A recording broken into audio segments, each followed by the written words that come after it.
क्या कोई ऐसी विटामिन है जो पैर में थक्का बनने से रोक सके या सच में रक्त संचार को बेहतर बना सके? इसका जवाब जितना लगता है उससे कहीं ज्यादा महत्वपूर्ण है, क्योंकि कुछ विटामिन रक्त वाहिकाओं को स्वस्थ रखने में मदद करती हैं, लेकिन इनमें से कोई भी थ्रोम्बोसिस को घोल नहीं सकती। इन दोनों बातों को लेकर भ्रमित होना किसी व्यक्ति को सप्लीमेंट्स पर भरोसा करने और सही इलाज ढूंढने में देरी करने के लिए प्रेरित कर सकता है। इसका मतलब यह नहीं है कि विटामिन रक्त संचार के लिए बेकार हैं। ये ऊतकों के निर्माण, खून के कामकाज और थक्के के संतुलन में भाग लेती हैं। समस्या तब शुरू होती है जब इस प्राकृतिक भूमिका को खून पतला करने, नसों को साफ करने या दवाओं की जगह लेने के वादों में बदल दिया जाता है। दुर्भाग्य से बहुत सारे वीडियो जो आर्टिफिशियल इंटेलिजेंस द्वारा बनाए गए हैं, इन वादों के साथ घूम रहे हैं, न सिर्फ वीडियो के शीर्षक और कवर में, बल्कि असली कंटेंट के अंदर भी। और संभव है कि मेरे इस वीडियो की कवर पर भी ऐसी कोई लाइन हो ताकि आपका ध्यान खींचा जा सके, क्योंकि अगर मैं ऐसा नहीं करूं तो आपको मेरा वीडियो देखने के लिए क्लिक कराना नामुमकिन हो जाएगा। आजकल लोग ऐसे वीडियो पे क्लिक करने के लिए ज्यादा तैयार रहते हैं जिनमें बड़े बड़े वादे किए जाते हैं। दुर्भाग्य से ये कहने के बाद मुझे चाहिए कि आप जो मैं अब कहने जा रहा हूं उसे अपनी याद में बिठा लें। जब एक थक्का बन चुका होता है तो डॉक्टर की जान जरूरी होती है और कई मामलों में एंटीकोएगुलेंट्स का इस्तेमाल करना पड़ता है। कोई भी विटामिन की कैप्सूल इस जगह को नहीं ले सकती।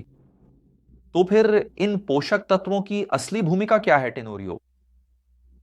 विटामिन सी एक अच्छा शुरुआती बिंदु है, क्योंकि यह कोलेजन के निर्माण में भाग लेता है, जो एक प्रोटीन है जो रक्त वाहिकाओं की संरचना और मजबूती बनाए रखने में मदद करता है।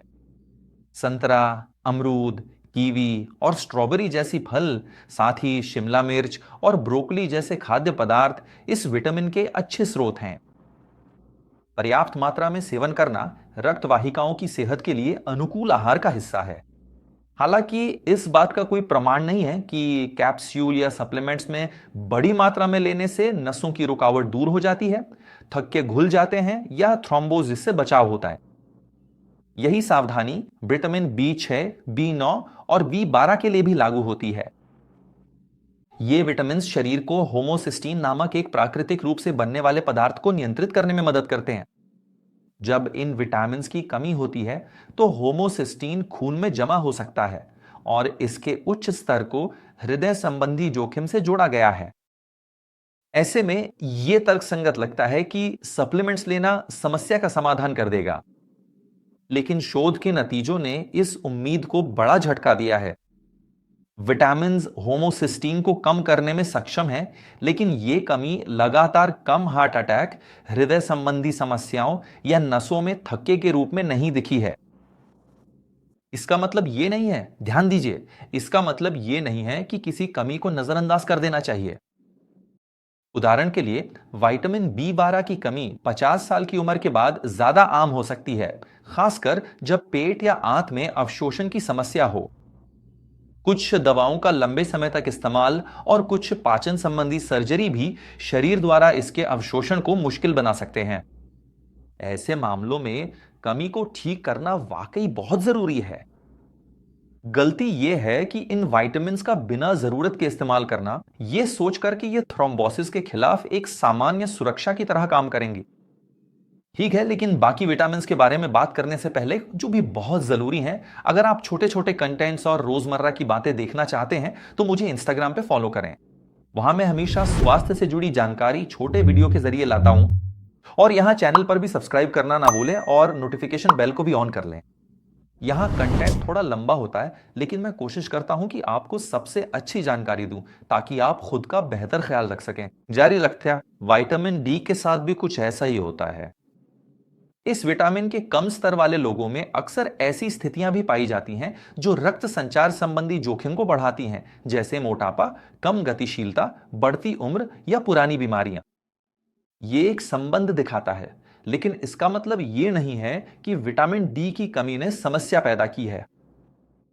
अब तक सभी लोगों को बिना किसी भेदभाव के सप्लीमेंट देना न तो वेनस थ्रोम्बोसिस को रोकने में कारगर साबित हुआ है और न ही लगातार हृदय संबंधी घटनाओं को कम करने में। जिन्हें वास्तव में इसकी कमी है, उन्हें जरूर इसकी पूर्ति करनी चाहिए, खासकर हड्डियों और मांसपेशियों के लिए इसकी अहमियत के कारण। लेकिन इसे प्राकृतिक एंटी कोआगुलेंट के रूप में नहीं देखना चाहिए। वहीं विटामिन ई के मामले में खास सावधानी बरतनी चाहिए, क्योंकि ज्यादा मात्रा में ये प्लेटलेट्स की क्रिया में हस्तक्षेप कर सकता है, जो खून की छोटी संरचनाएं हैं, जो खून बहने को नियंत्रित करने में मदद करती हैं। यही वजह है कि इसे खून पतला करने वाला माना जाता है। हालांकि इस प्रभाव ने विश्वसनीय हृदय सुरक्षा नहीं दिखाई है, और ये खून बहने का खतरा भी बढ़ा सकता है। जिन लोगों को एंटीकोएगुलेंट्स या प्लेटलेट्स की क्रिया को कम करने वाली दवाएं जैसे एस्पिरिन लेनी पड़ती हैं, उन्हें और ज्यादा सावधानी बरतने की जरूरत है। ऐसी स्थितियों में खुद से विटामिन ई लेना फायदे से ज्यादा नुकसान पहुंचा सकता है। एक और महत्वपूर्ण विटामिन जिसका जिक्र करना जरूरी है, वो है विटामिन के। जब लोग सुनते हैं कि विटामिन के खून के थक्के बनने में मदद करता है, तो कुछ लोग इसे रक्त संचार का दुश्मन मानने लगते हैं। लेकिन ये शरीर को सामान्य रूप से खून बहना नियंत्रित करने के लिए जरूरी है। कली, पालक, ब्रोकली और अन्य विटामिन के से भरपूर सब्जियां खाने से अपने आप थ्रोम्बोसिस नहीं हो जाता। असल में इन खाद्य पदार्थों को हटाने से आपका आहार कम पौष्टिक हो सकता है। मुख्य ध्यान उन लोगों को रखना चाहिए जो वारफारिन नामक एंटीकोआगुलेंट का इस्तेमाल करते हैं। ऐसे लोगों को सब्जियां छोड़ने की जरूरत नहीं है, लेकिन उन्हें सेवन की मात्रा में अचानक बदलाव से बचना चाहिए, क्योंकि इससे दवा का असर बदल सकता है। यह भी आम है कि लोग ये दावा करते हैं कि विटामिन के टू धमनियों से कैल्शियम हटा सकता है या रक्त वाहिकाओं को साफ कर सकता है।